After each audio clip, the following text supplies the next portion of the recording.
નાંદરખા ગામે 4 વર્ષ અગાઉ ઘર છોડી જનાર યોગેશ પટેલને પોલીસે 1800 કિમી દૂર બિહારના અંતરિયાળ વિસ્તારમાંથી શોધી લાવી પરિવાર સાથે મિલન કરાવતા પોલીસના સેવા સુરક્ષા શાંતિના અભિગમને બિરદાવી પરિવારજનો ભાવવિભોર બન્યા હતા।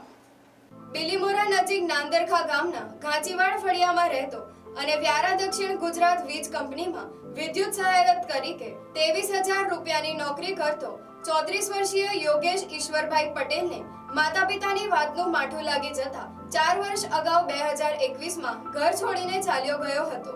પરિવારજનોએ અનેક સ્થળે શોધખોળ આદરી પરંતુ તેની કોઈ ભાળ મળી ન હતી, જે અંગે બિલીમોરા પોલીસમાં ફરિયાદ નોંધાવી હતી, જેથી પોલીસ યુવાનના જે તે સમયના સોશિયલ મીડિયાના ફેસબુક, ઇન્સ્ટાગ્રામ એકાઉન્ટની તપાસ બાદ મિત્રોની પૂછપરછ કરી હતી।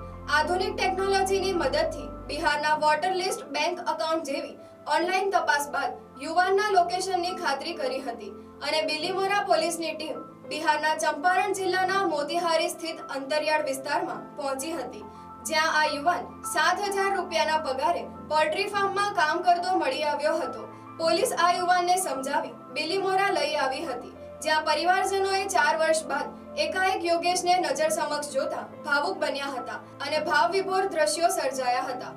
ખુશીના આંસુ છલકાઈ ઉઠ્યા હતા। બિલીમોરા પીઆઈ જયદીપસિંહ ચાવડા અને ટીમની મહેનત રંગ લાવી હતી। Bureau report NTC news Navsari.